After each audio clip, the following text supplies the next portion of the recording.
Welcome to the Arsenal show. We are live and we have Steve K in the building. How you doing, Steve? I'm good, Kears. Cheers, mate, and welcome to everybody out there. It's nice to come on here. Our football changes, doesn't it? Our football changes. Such a short space of time. Exactly. And we have Jerome Marks. How you doing, Jerome? Yeah, all good, thanks. All good, mate. Cheers. All right, we've got plenty to discuss. We'll be discussing the Chelsea game, the Manchester United victory as well. We'll be talking about a couple of transfer rumours that have been going about. We'll be talking about some plans that Mikel Arteta has for Martin Odegaard and a couple of contract situations. All right, let's get to it. First and foremost, we'll start with you, Steve. The Chelsea game. The dust has settled on the Chelsea game, an emphatic 4-2 victory. Chelsea weren't at their best, but Arsenal took full advantage of it. Yeah, we did. To say it was, unbelievable that, when you think about the 3 games before, that we was playing like that, and now we went to Chelsea, and we took the game, pretty much to them. We passed it around the pitch, and we totally deserved the victory. Chelsea, it's just a shame that we couldn't win 1 or 2 more games, and then we would probably be challenging them for 3rd place. But that's probably a little way off now. But it was a great victory. As you say, you can't complain about a 4-2 away win. Eddie Nketiah came in. I wasn't too sure about him starting, but he came in and did the business. Elneny the same. Tavares was Tavares. But we come away with a win, mate. And then we went on to Manchester United. So, yeah, well pleased with it. Yeah. So Jerome, first half a bit touch and go, a bit bitty all over the place. But the second half was a lot better. What's your thoughts on the game? Yeah, firstly, unexpected, I guess, team lineup initially, and definitely an unexpected result. Talking about the team that's struggling to score goals, and we go and score 4 goals. It's a funny old game. Remember you said that, Jerome? It's a funny old game. Your uncle once said. The old reverse psychology works for treats. And like I said, you do get those. That's what happens in football. Not everything goes to form, and I think a lot of credit's got to go to Arteta, definitely for that selection. I mean, putting Elneny in there, none of us would have predicted that, and it obviously paid dividends. And that's obviously why he kept with it for the following game. Mm-hmm. But yeah, incredible. I think maybe we got slightly fortunate with a couple of the goals, both Nketiah's goals. Bit of fortune in both of them, but you make your own luck, don't you? And he done very well in Nketiah to run onto that loose ball, that loose pass from the centre back from Chelsea for the first goal. That ain't an easy finish. That goal is, as you know, he's a big old unit. Chelsea's keeper, quite an imposing, intimidating figure, and he made that finish look quite easy, really, didn't he? Yeah. So yeah, full credit to the boys that came in and the manager, because it's that result as well as the United one has just, like Steve said, it's just changed everything. Yeah, Steve, do you think the result against Chelsea had an impact on the mindset of any other teams around us? Yeah. I mean, I think we obviously we're putting the pressure on. We're putting the pressure on Tottenham. We've seen what they've done the last couple of games with Brighton and at Brentford. That's what happens when you put the pressure on, and we all know Spurs can be Spursy. Manchester United, and they can pretty much get beat by anybody at the moment. But as Jerome just said there, I think we've got to give so much credit to Mikel Arteta with these 2 games. I mean, we sort of, we rightly criticised him for certain decisions over the last, few weeks when we lost those 3 games. But what I've did today, I sort of thought about those 3 games, and I just thought that when you're losing someone like Kieran Tierney, when you're losing someone like Partey, when you Lacazette all of a sudden now just decides that he's going to lose form, and them 3 players were out the side. When they was in, we was on a roll. Now, for me, we've lost them 3 games because I feel that we've had to, Arteta on a training pitch has had to sort of blend in these players, find a new way of playing or getting them to get up to speed. And I think those 3 games we lost was all about that. And I think finally against Chelsea, it started to come together. And again against Manchester United. For me, that when you think about that, that's something like what Pep does. When they lose a game or he has to change something. And for me, them 3 games now was just sort of unfortunately was something that Arteta was working on the training pitch, and it all come to fruition in the Chelsea Manchester United game. And I think he needs a big round of applause for that. Yeah, I hear what you're saying. But with regards to the Granit Xhaka decision to play him left back, he's not played him in left back since. Oh yeah, there was bad mistakes. I think, but this again, I think he was trying things. That's what I mean. Those 3 games, he was trying things out. A couple of the mistakes were made, but I think he had to try these things. That was a mistake, but I think he had to try certain things on the football pitch because then players can't do what the other players who have been injured or out or have lost form were doing. So it's taken time. And for me, for Arteta to be able to do that, to get these players now playing like the other 3 were, with wins against Chelsea or Manchester United, that can only be like, I can't see how people now can turn around and say Arteta ain't the man for Arsenal, because I think he's going to be something special. It's just something that I've thought about, why we had this terrible run of games where we lost 3 against teams that we should never have got beat. And I think that it was all about blending these new players in, finding a little new way of playing. And as I say, it all come to fruition against when we played Chelsea and Manchester United, and hopefully it'll carry on in the next game. Yeah, definitely. As you said there, Arsenal took on Man United on the weekend. 3-1 victory. But they had to ride their luck at times. What was your thoughts on the game now dust has settled? Yeah, I mean, again, we hadn't been playing as well as what we have done before the 3 games that we lost. But look, this was Manchester United, and to me, okay, there was chances, and the game could have gone, either way. But at the end of the day, I didn't see many chances from Manchester United. I thought Arsenal were excellent on the day. I really did. I mean, when you've got players like Ronaldo and Sancho and Bruno Fernandes, I mean, if you're not going to make chances, then there's seriously something wrong. And they did make chances, but it seemed that quite a few people after the game were saying that Manchester United were a better team. Well, I totally disagree with that. I thought we were excellent.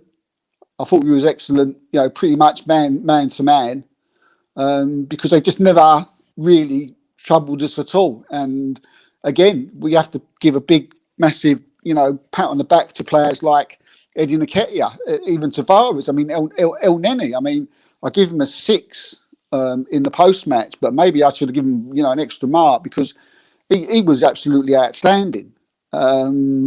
He sort of, Xhaka and McTominay for me run the midfield, because I can't remember too many chances, but I thought they was excellent. Again, great goal from Xhaka. Saka was on fire. We can go through a lot of the team. Odegaard was incredible, and it was an excellent win. And I know Man United was saying, well, on another day this could have happened or that could have happened, but what I will say to that is, early in the season we should have wiped Manchester United clean. You know, we should have won that game at Old Trafford. So, you know, there you go. Yeah, Jerome. Arsenal rode their luck at times on Saturday with the missed penalty from Bruno Fernandes. Really good save from Aaron Ramsdale from a Dalot shot. Very, very, very tight offside, which for a goal it was disallowed. What was your thoughts on the game? Have you ever seen such a game full of incident? I mean, it's one of them, like, you know, some match of the day trying to pick the highlights from the games. There was just so many things to choose from, and that game could have been any scoreline at all. United on another day could have scored 5 goals. Obviously, we're watching it from an Arsenal point of view, and for me, Man United just looked dangerous every time they attacked. It's this part of the season, it's nerve-wracking anyway because of what's at stake, and always playing United, it's nerve-wracking. And so for me watching the game, I was just like a bag of nerves the whole game, and it just meant that when United had the ball and we were attacking, I was just on edge. So I might have been a bit I might have watched the game in a sort of way where I was constantly like nervous perhaps. But again, like we said for the Chelsea game, sticking with Xhaka and El Nene, it just worked. And getting that early goal, that's just a bonus, isn't it? To go 1-0 up so early on was excellent. Very frustrating that we conceded so soon after scoring the second goal. Because you think you've scored that second goal, right? We'll go in at half time 2-0 and then hopefully sort of see the game out. But I'll tell you what incident I picked out from that game. I can't remember what happened. I think maybe an Arsenal player was down injured, and Arteta called all of the Arsenal players over to have like a little chat with them all. And all the Man United players were just stuck in their sort of positions on the pitch. And I think cohesion. Nothing like that's nothing. That's the difference coaching wise, isn't it? Like Arteta is the coach. Any chance he gets to have an impact on the team and give the team some advice or direction, like he'll take it. And I reckon the United players were probably looking at that, thinking, like bloody hell, like this coach is serious. Like, and look at our coach; he's just standing there on the sideline with his hands in his pockets, not giving us any direction. And that's probably, I think it must have been during a point when we were winning, we were leading, and I think that was a big takeaway I took from the game, is that this Arteta he's a serious coach, and they were all there around him, listening as well. I mean, El Nene especially, you know, what they must have done, what they've done to him in the last couple of games is, he's been fantastic, isn't he? You know, let's give him where credit's due, because we've had a go at him on occasions, but he does a job for Arsenal, and I think he really lets us down. And with him and Xhaka in that midfield, I wasn't that worried as probably what, you know, Jerome was, because unless your name was Cristiano Ronaldo, unless he had the ball, then they could pass the ball around all they like. But for me, unless they gave it to Ronaldo, I was like, you ain't going to score. You ain't got. They look so nervous, United. You know, really, I thought United's best player on the day was probably Matic. I mean, it stands out a mile, the quality of Nemanja Matic. It really does. You know, it's not just about what he does with the ball. It's about his movement and where he's so reliable. And for me, he's Manchester United's best midfield player, and he should play every week. It's a shame, you know, that he's leaving. But you know, it was just man to man. I just didn't feel worried. You know, you look at Martin Odegaard and Bruno Fernandes, and you know, you look at them, and there's just like you know, sort of black and white. It was just totally different levels on that pitch. And but we can't get away from the fact that it got to 2-1 and they had a penalty to make it 2-2. They did. But they missed, and that's football, I suppose. They had the penalty and they missed it. which is probably even more makes it even feel any better.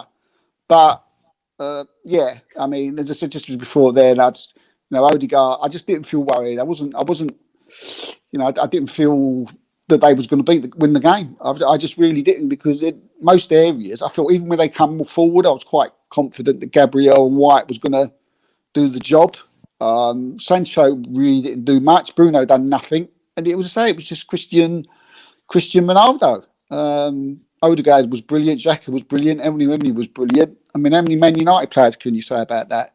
I mean, there's this argument, who's the better, who would you rather have, Odegaard on his full form or Bruno Fernandes? For me, it's Odegaard, because what you got with Odegaard is that if he's not scoring goals or he's not making goals, he's bringing something else to the team. If Bruno Fernandes isn't scoring goals or making goals, he does nothing. So for me, that stood out a lot to me on the weekend. So yeah. I don't think that's even a conversation, especially this season. Previous seasons you could have that, but Bruno Fernandes has not been anywhere near his best form this season. He's been wasteful. He's just he's not been great at all. We get onto your question in a second, Johnny. That is actually in my list of questions. Good to see you, Tony. Go and give Talking Ball a follow on Twitter.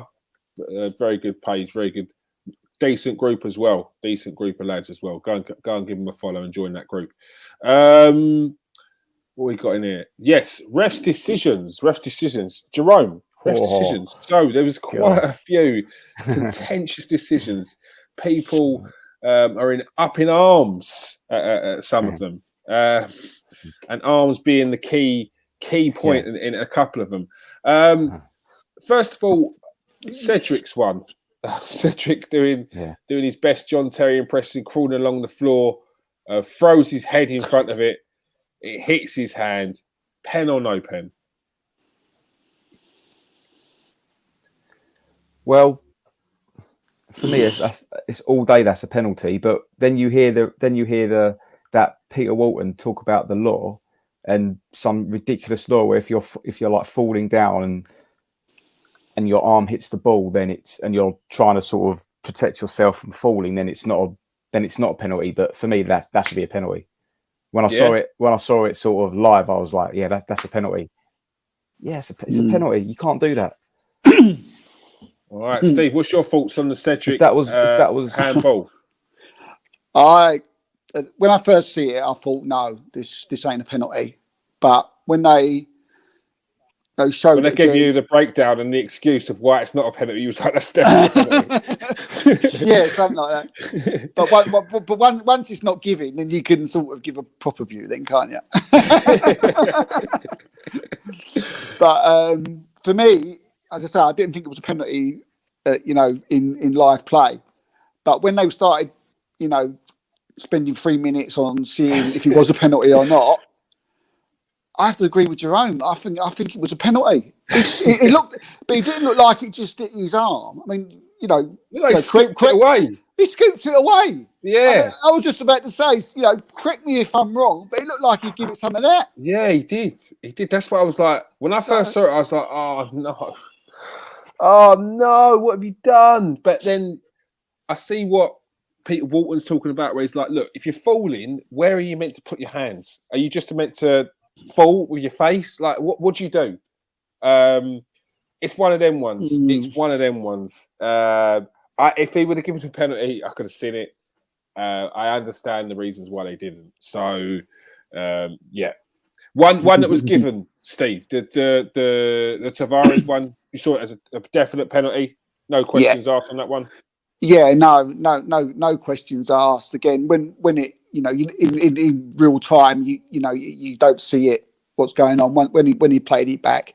You can see his arms in an unnatural position.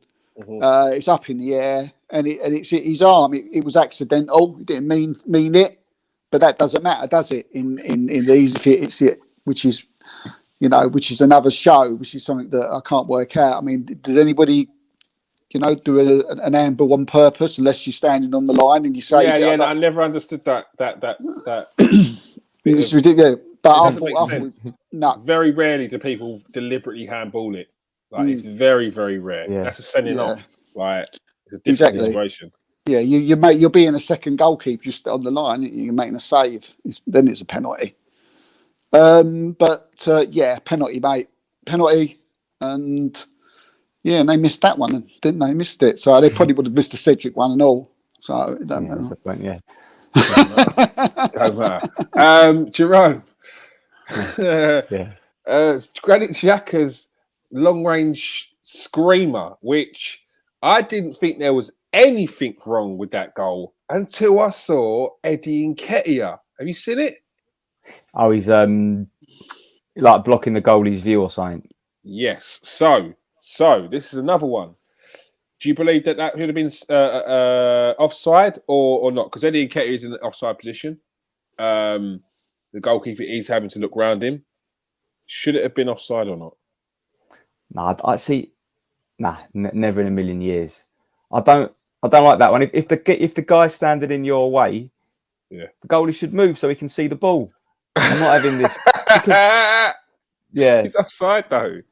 He's offside. If the player's offside and you're having to look around that player, then is he not offside? Is he not interfering with play? I think there's so many instances where there's a guy standing in an offside position that's blocking someone's view. It's ridiculous. Like every goal's got to be like inch perfect and nothing wrong with it. Like it's too much. It's too much now. Yeah. Like or not, what they've done with offsides, when it's offside, it's offside.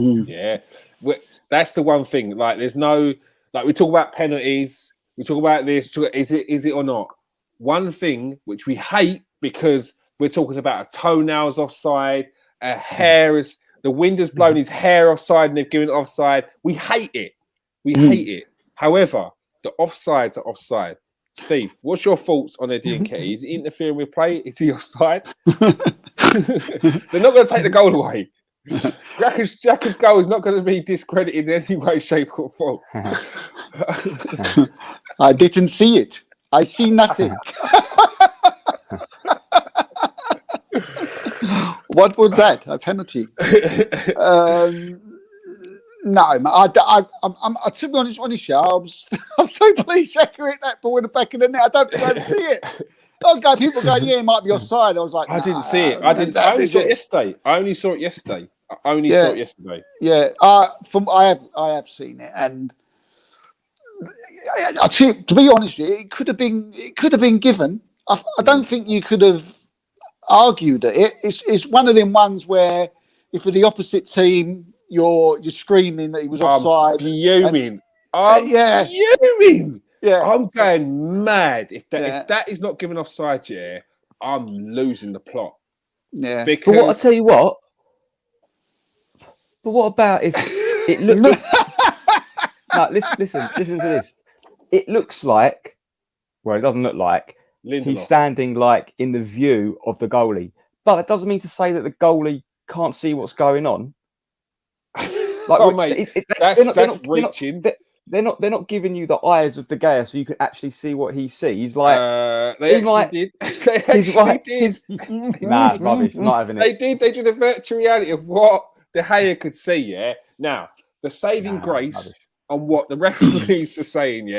Is that because Eddie Nketiah is so far away from the keeper and he's in line with Lindelof, De Gea is looking around both the players anyway.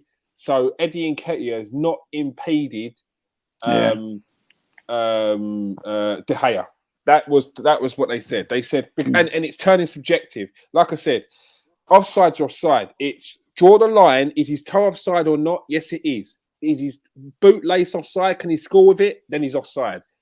Whereas this is like, okay, is the goalkeeper looking around? He's in line with the defender. So is he? So as soon as they said that, it was like, it's a goal. So we were done over by one for Brighton that they couldn't see. So it's just just the gods repaying us. So it's all good. It's all good. Yeah. the final one on the 2 games, which is, for me, this is a big one. Yeah. And Johnny can ask the question. He says that tackle on Tavares was a red all day. So, Steve, was the tackle on Tavares from Fernandes? And I'm going to throw in another one. The Mason Mount one from the game on Thursday or Wednesday. Was that a red card? Fernandes and Mount, should they have been sent off? Now, if that was Xhaka, right? No, seriously, that they were both reds to me. I can't see how you can play things back, and we're all watching it, and his studs have gone. He's gone into his shin with like full blast, and it's a red card. What can you add to it? It's a red card. He was terrible on the day. And then he scored him for 90 minutes, which ain't going to make him look good when Elnen's running all around him. And in the end, he just lost the pot. He missed the penalty, which VAR should have been thinking of that. The referee should have been thinking of that. He said, "Oh, he's gone in." I don't know how you couldn't give it. They were both reds. Mount was a red. That the Tavares one was a red, and they shouldn't have been on the pitch. So yeah, just plain and simple for me. Yeah, I think. It was Mount was on Cedric, and the other one I think was on Tavares as well. Tavares has been caught up in the wars. Jerome, what was your thoughts on the Fernandes foul and the Mason Mount one? The Mount one's touch and go, maybe one of those orange cards, but for me, with the Fernandes one, when I watched it, when I showed the replay, what struck me was that Tavares plays the ball, and after Tavares has played the ball, Fernandes comes in so late, he isn't even in the picture until like a couple of seconds after he's played the ball. Like when they show it on the slow-mo, like he's not even in the picture. That's how late Fernandes is. And the angle of Fernandes' foot is horrible. Like he gets away with a few of these Fernandes. The refs don't pick it up, but for me it's not. It's more about how late he was, because like sometimes footballers are late. They might slip or they genuinely might mistime a tackle. But I think they know, weren't he? Footballers. Yeah, he was. Know when you're trying to do someone, and he could have easily pulled out of that. It's a red card. I don't know how the VAR didn't give that. But It's never mind. Johnny's right. Studs showing as well. They don't, and he will get payback. Hopefully, I'll tell you what though, that offside decision for Ronaldo's goal, that was a bit touch and go at first. No, it was that much. It was, wasn't it? It was that much. Close. But if I'm an Arsenal fan, but it's off. It's off. Yeah. It's off. Yeah. If your lines were bigger, then maybe. Maybe. Next up. Mikel Arteta says he has an exciting 3-month plan for Martin Odegaard. On Norwegian TV outlet TV2, Arteta opened up on his training with the midfielder, and he's recently undergone in his quest to improve even further. The Spaniard is working incredibly closely with Odegaard. He said, what we are working on now, you will see in 3 months or in 6 months. What Martin is doing now, you don't see now on the field now. We will see in 3, 6 months or a year. Steve, what do you think specifically? He didn't give any details as to what he's been working on, but what do you think he could be working on? Oh, I mean, we're seeing an absolutely credible footballer as it is, someone who's making assists. Maybe they're working on him scoring more goals and they've got plans of someone coming in. I've heard today he's going to be Arsenal's captain, which I was sort of, I don't know, maybe. But then I thought about the fact that he's Norway's captain. Yes. So maybe they're working on him working behind the scenes to be, the sort of the main man for Arsenal and to lead them out every game. I don't know, but it's very difficult to see what he's going to be working with him with, because we're seeing so much already. We're seeing that the guys, the assists that he does. We're seeing maybe he should be scoring more goals. His work rate is incredible. I can only think that he's working with him, talking to him to the point where everything that I've just mentioned there, they're going to be even more. There's going to be more assists.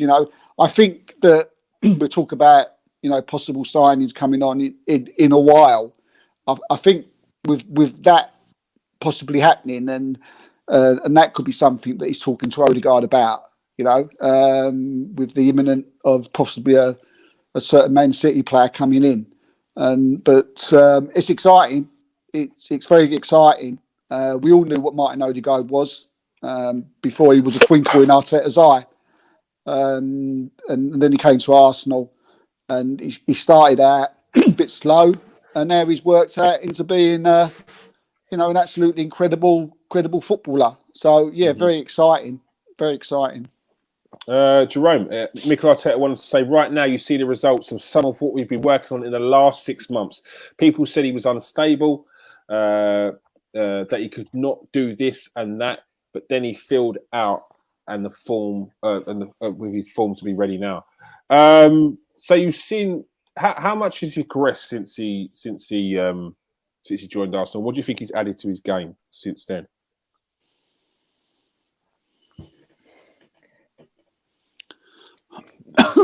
Excuse me. You know what?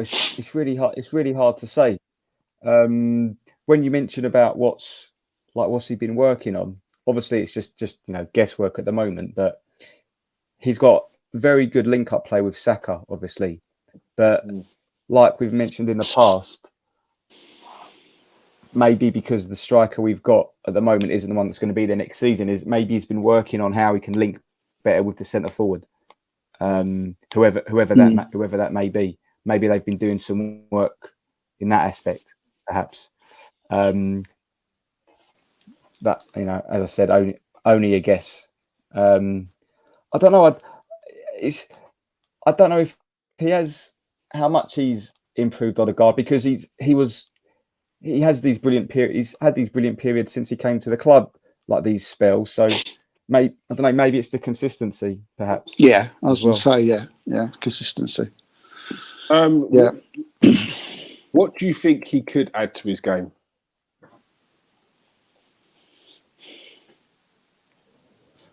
Jerome? Oh, you still? I think he could be a bit stronger. So I think I think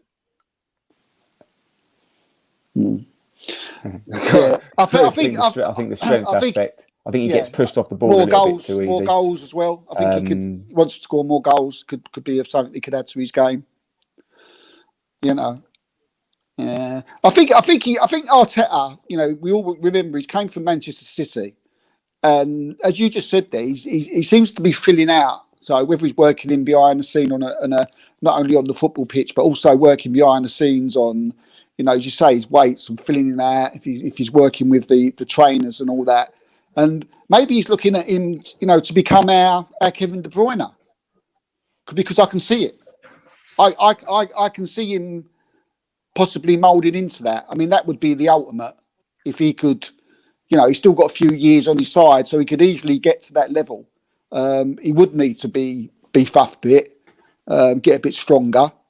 Not that he ain't strong enough as it is, but maybe he's looking at that. For him to be that type of player, and wow, wouldn't that be something if he can, be half or 3/4 of the player of Kevin De Bruyne.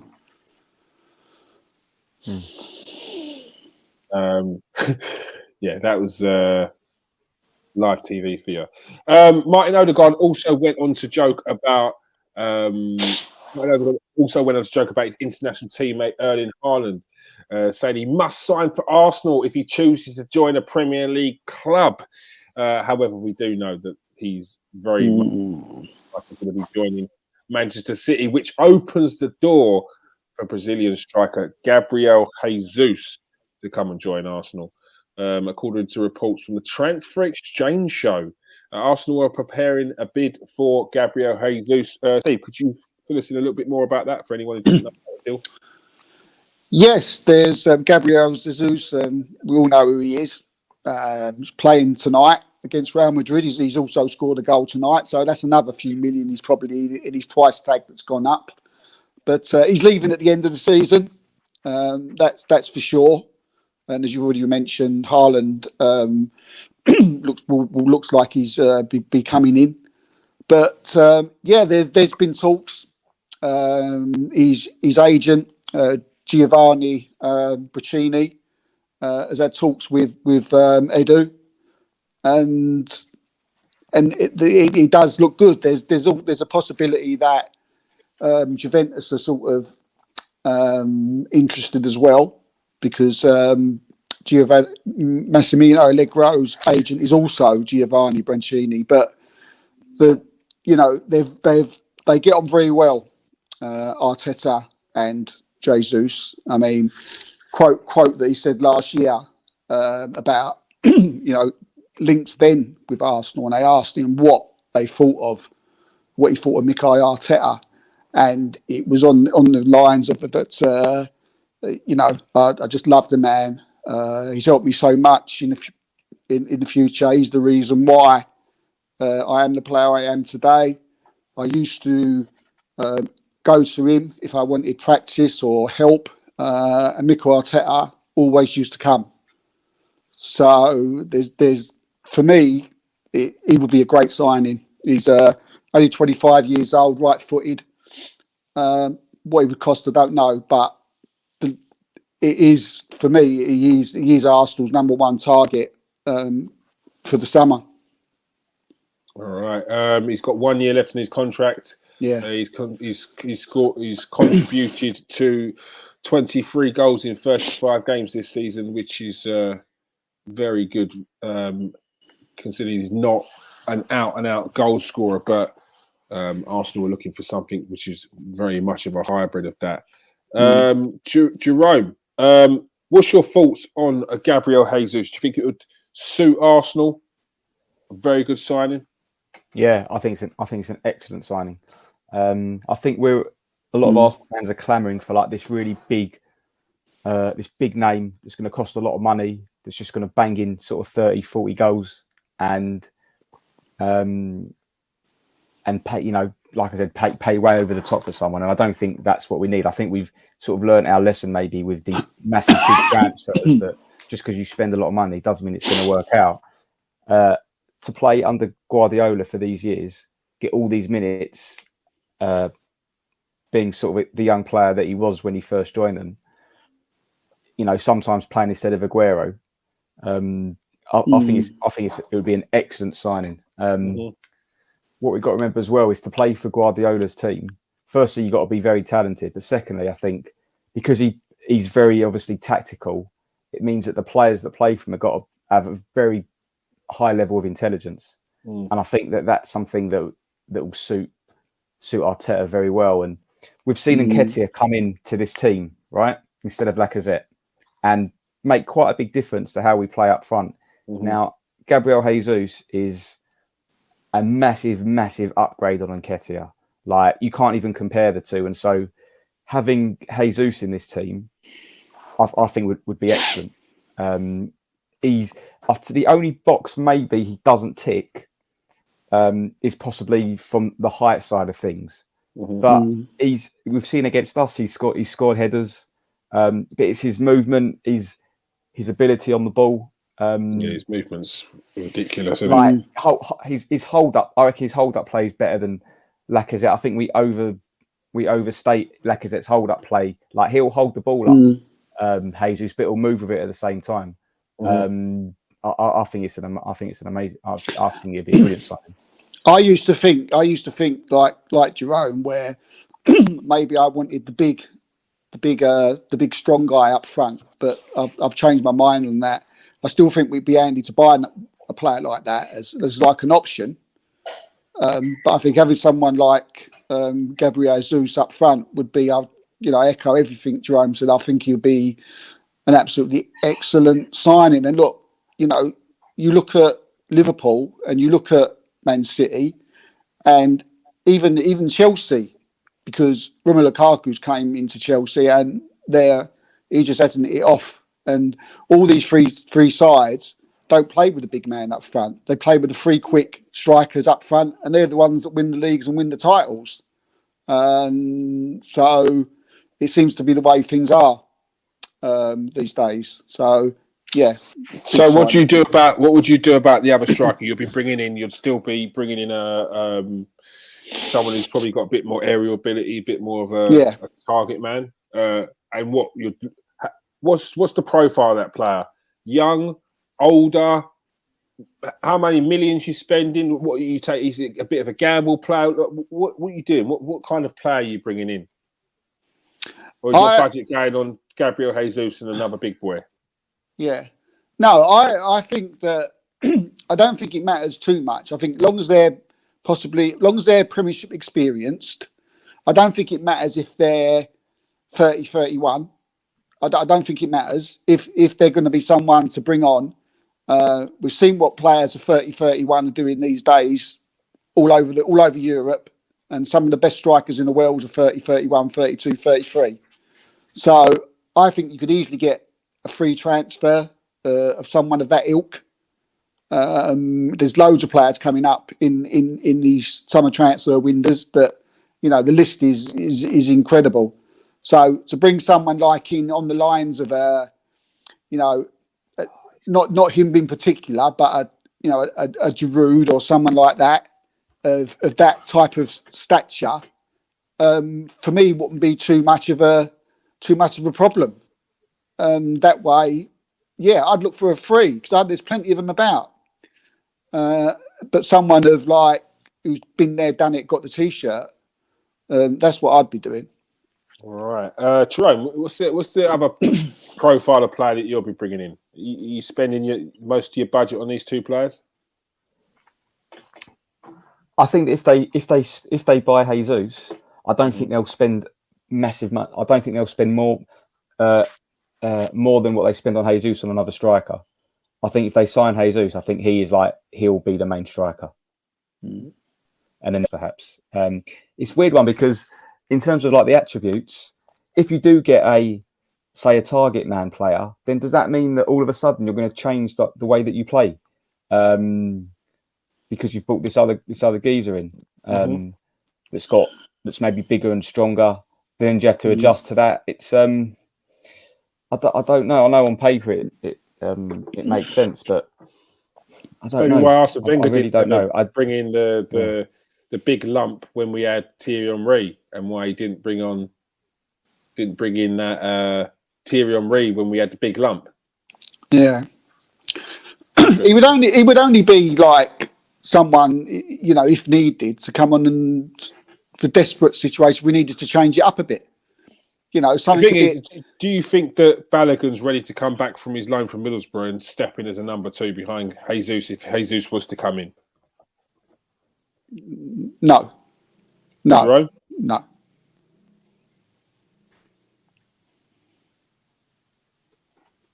Yeah.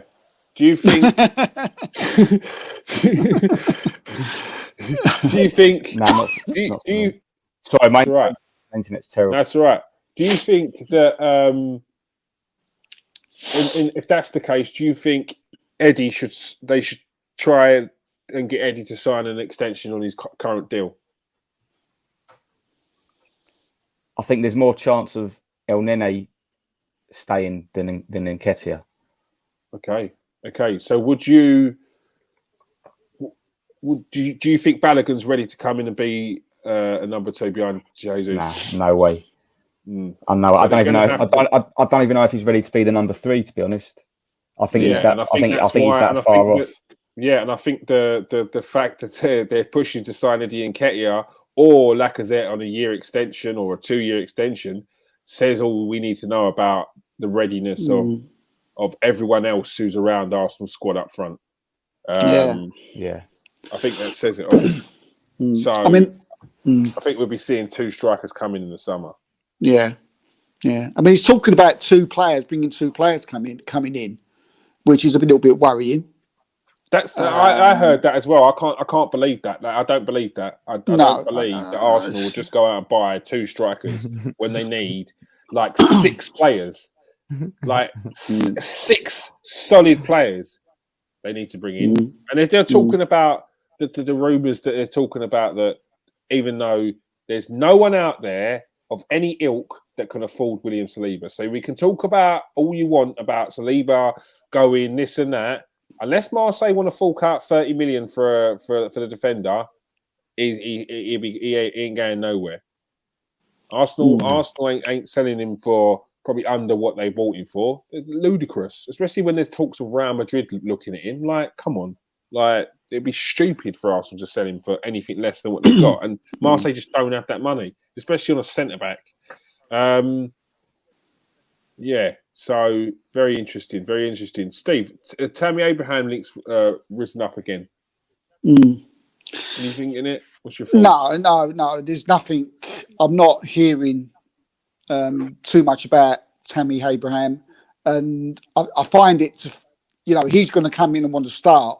Tammy Abraham. He ain't going to come in and want to sit on the bench. He'll want to go to a club that wants to start. So sometimes when you hear these rumours, you have to sort of, even before you have to, you start looking around, asking your contacts. Sometimes you don't even bother because you think, well, look, this can't be true because, Tammy Abraham won't come to Arsenal and sit on the bench, and, Arsenal want Gabriel Jesus. So unless they're both willing to, he's willing to sort of fight on the bench, which I can't see, and he's going to cost money as well. 70 million, they're talking. Exactly. So it doesn't make sense. It just doesn't make make sense. It's one of the ones that if someone told you there's Arsenal in talks with Abrahams, you'd be like, yeah, all right, see you later. Yeah, all right, if you say so. You wouldn't even you'd pass it off very quickly. 70 million, like nah. Like you said, go on. He's doing very well in the Italian league, right? You know who else done very well in the Italian league last season is Lukaku. How's he doing this season? I think it's making. He's obviously doing well, Abraham, but I think it's making him look very good. Like I've seen him play for England. Like I think his stock is at the highest I think it'll ever be. I believe that as well. I don't believe Tammy Abraham will ever be valued at any more than 70 million. Yeah, that's right. And that's nothing on Tammy Abraham, because 70 million is a lot of money to be playing for a striker. That's a top. We're talking near world-class striker when you pay 70 million. Yeah. We're talking, we've got to say world-class if you're talking 70 million. And Tammy Abraham's not that. He could be up in and around the conversation, but he's just not that. Like he's got all the attributes to be a top striker. He's just beat Gabriel Batistutas. Who's the other one? Montella, his name is. He's just beat their record of hitting 21 goals in a season. And he smashed that because he's still got however many games left.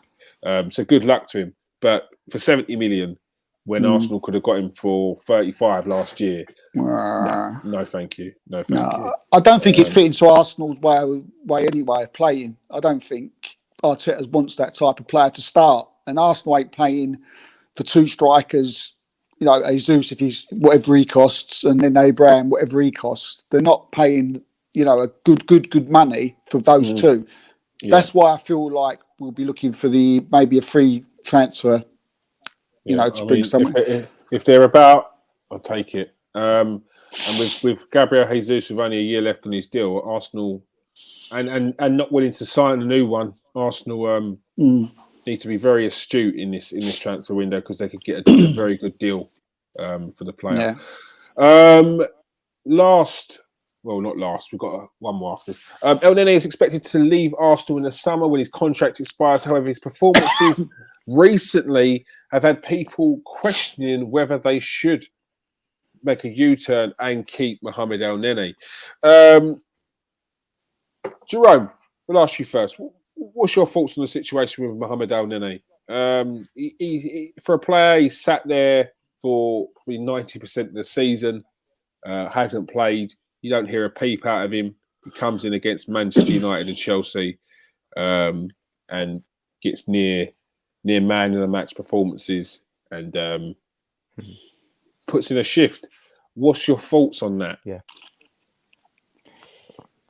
Firstly, all credit to him for being such a fantastic professional, not kicking up us and all of that stuff. Yeah. I think I'll reserve judgment. I reserve judgment on a new contract until the end of the season. Let's see how he does in these next 5 games. Mm-hmm. I don't think you should start basing contracts on just 2 or 3 games, even 6 or 7. But if he's going to be in the squad and he's literally going to be there just for like emergencies only, then I can sort of handle that. Mm-hmm. If he's going to play a lot of games, not for me sort of thing. But in the centre of the park, just to sort of have an experienced person in the squad isn't the end of the world. But as maybe 4th or 5th choice, then yeah, in those circumstances, okay. But let's see how he does the rest of the season first. All right. Mm-hmm. Steve, what's your thoughts on the situation? Go. Yeah, I've never been really in the camp of wanting Mohamed El Neni to leave, from what I can remember at all. I've always looked at Mohamed El Neni as, like what Jerome just said there, an excellent professional, someone the players loved. He's, as I said, he's very well respected in the dressing room. He knows how to play in big games. I mean, he's an Egyptian international, and he has played in big games. So maybe we shouldn't be too surprised when he comes on plays against Chelsea and he plays against Manchester United, and he nearly gets 2 man of the match performances. He's a sort of seasoned pro. He's been around for a while, and for me, he's the perfect squad player. And I'd be quite upset if he left. Like Jerome said, then he's probably someone you don't want him playing every week. But when he does, if he can come on and perform like that, then for me, I'd love him to stay, and I would love him to sign a new contract, because we can't keep getting rid of players and all the time. And he does a job, and he does a job for Arsenal. And yeah, for me, mate, he stays. Even if it's just for the fact that he's behind the scenes stuff, and because that makes a big difference. And he loves Arsenal Football Club. So for me, I'd want him to stay. I'd like him to sign a new contract, even if it's like for a year or 2 years, because I think he can be useful. All right. Something as Jerome said earlier, I think if Arsenal offer Mohamed El Neni, it won't be based on the 2 games. I think we're based on what Steve was saying there, with a lot of behind the scenes stuff. I've known players that played for pro clubs that don't play at all, but they'll be given a new contract because of what they're like at the training ground, what they're like with the youngsters, what they're like just in the dressing room, and all those dynamics are as equally as important as someone like a captain, as equally as important as someone who's a top coach at a club.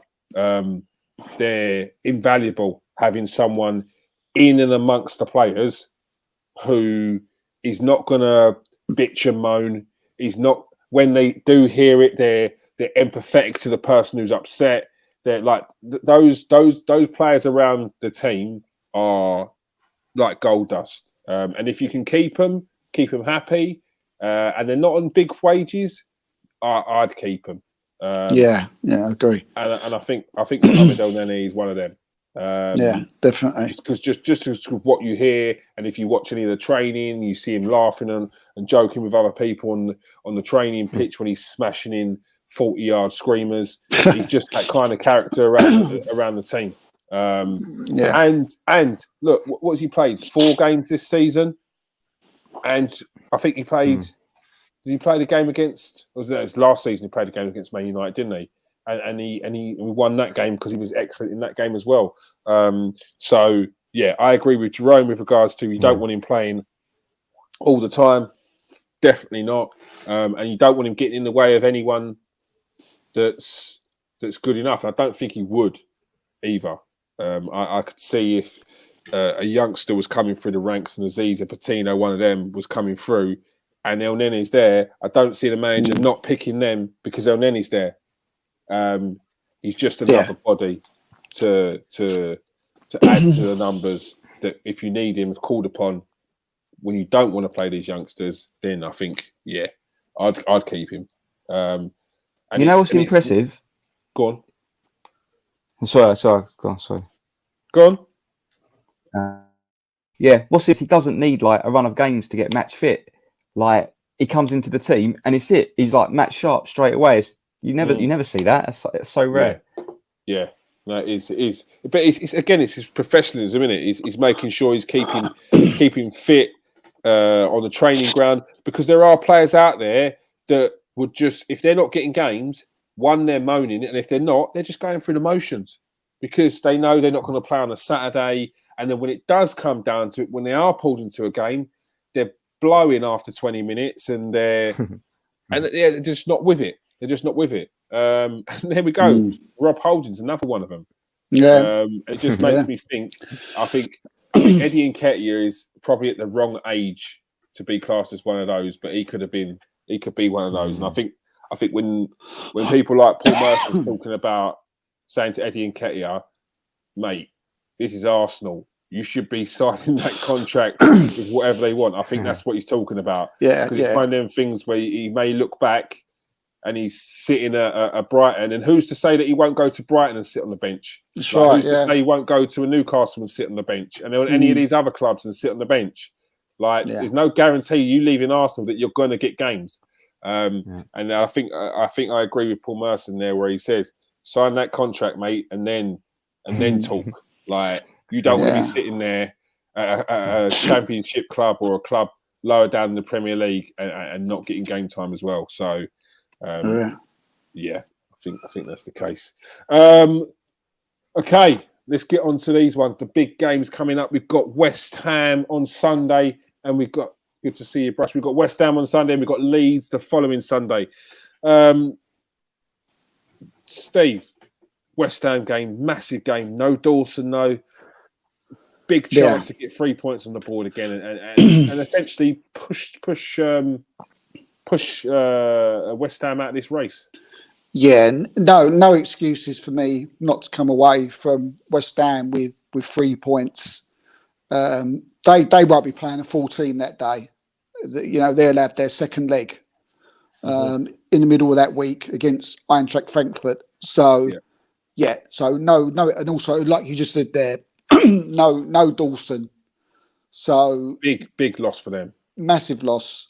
And so, and I don't think West Ham. I think West Ham have got there as far as the Premier League go. I think they got there. They're on the beach in that respect as far as the Premier League goes. I don't think they're obviously going to play. They didn't play a full team out against Chelsea, and they probably played even less of a full team out against. I wouldn't be surprised if they played an old different 11 against Arsenal. So 3 points for me all day long against West Ham, and then I think the Spurs have got Liverpool. So it's a lot of mind games going on. I think if they lose against Liverpool and we beat West Ham, that would puts us 5 points in front. So I bet Tottenham ain't really too pleased with West Ham with the fact that they will play half a side. But I'm pretty positive that we're going to go there. We'll win that match, and hopefully cement ourselves even more into that top four. Jerome, big game against West Ham. As I said, no Dawson. They got the cup smack bang in the middle. Got to get 3 points, and as Steve said, Tottenham take on Leicester on this Sunday, and the following Saturday they've got Liverpool also in the championship race. Yeah, it's a very similar. Spurs' situation to us is very similar, where they're playing Leicester, and Leicester have got the two legs of their European side either side of the Spurs game. So I'm no doubt Leicester will rest a lot of players at Spurs, like West Ham. Hopefully, will rest a lot of their players against us. I mean, the only way I can't see them resting players, West Ham, is if they get like a massive result in the first leg at home. If they're like 4 or 5-0 up, maybe they won't rest as many players because they're not guaranteed anything in the league. West Ham, like they could easily drop into like 7th or 8th place because Wolves are sort of right on their tail. So I don't think they'll rest as many players as what we want them to. But having no centre backs is massive, and Dawson's a big loss not only defensively for them, but he's a danger at set pieces, isn't he? So we got to take advantage of that. Yeah, I think Dawson on the ground can be caught. He's a lot more intelligent than he used to be. Always been a very good defender, but he's one of them players that you could twist up a little bit if you needed to. He might take you out knee height, but you can twist him up. In the air, you ain't getting nothing out of him. You are getting not a smidgen out of Dawson in the air. That's his bread and butter. I'm glad he's not playing because he's a very good player, very underrated, and he scored quite a few goals this season as well. And I know we've been very good from going from corners, but it's one of them ones where that record's going to run out eventually. And if any team's going to do it, it'll probably be West Ham at West Ham as well. I think it's her man a little bit, Kieran. The fact that we was looking at Arsenal having the harder fixtures and the harder running, which but that included two we just won. Yeah, 2 games. That was 2 games ago. But we're not. Tottenham have got to play Liverpool and us. They've also got to play Burnley. Now that is a massive. That Burnley is one team I would rather be playing someone in 8th or 9th rather. But it wasn't. That wasn't again, like you're saying. That wasn't the same situation 4 or 5 weeks ago. 4 or 5 weeks ago, Burnley were done. They were done. In the game they had to win, they lost, and they kept on losing. And then all of a sudden, they got a couple of half decent results, got rid of Sean Dyche, and they've turned it around again. Yeah, and now they're fully in it. Everton are now in the hole. We've got to play Everton. So and Leeds as well. I suppose got to play Leeds. Arsenal got a tough run. Arsenal have got to play West Ham. Then we've got Leeds. I feel like we should get the 3 points against Leeds. If we win our next 3 games, do you know what? I think Leeds are in trouble. I think they're in trouble. I said at the beginning of the season that Norwich, Watford, and Burnley would go down, and I thought I was on for a 6 out of 6 from last season. But I think Burnley are going to survive. And looking at the fixtures, Leeds have got to play Chelsea, Manchester United, and Arsenal. So I think Leeds are in trouble. I think they may go down. I didn't think that would be the case. But I mean, the getting rid of Bielsa hasn't had the turn up that I think they thought it would. It's always going to be a tough one getting rid of Bielsa because he's by specific players for his set up, and to change that at the time they did, bold. But it could be the writing on the wall for them. Yeah. All right, that is all we have time for. We've actually gone 4 minutes over, people. So you've got some 4 minutes free there. Lucky you. You are very, very lucky. Thank you for joining us, everyone, tonight. Thank you, Johnny. Absolutely smashing it tonight in the comment sections there. Also, Brush, good to see you, Brush, from the Man United show. Big fan of you. Big fan of James Dixon. I know that for a fact. Thanks for joining us tonight, Tony. Go and give Tony a follow. Talking Ball on Twitter. All right. Thank you for joining us tonight, Steve. Cheers, mate. Thank you. All right. And, of course, thanks for joining us tonight, Jerome. Yeah, cheers. Sorry about the internet. That's all right. That's all right. It happens. As I always say, make sure you press that like and subscribe button. Make sure you hit us up on the Twitter at the Arsenal Show. Yeah. Thanks for joining us, people. If you are on Facebook, change the settings and come and join us in the chat. Not that you can do that anyway at the moment, because still banned. I don't know what I've done, but Facebook don't like me. All right. On that note, peace out, people. Stay safe and wash your hands.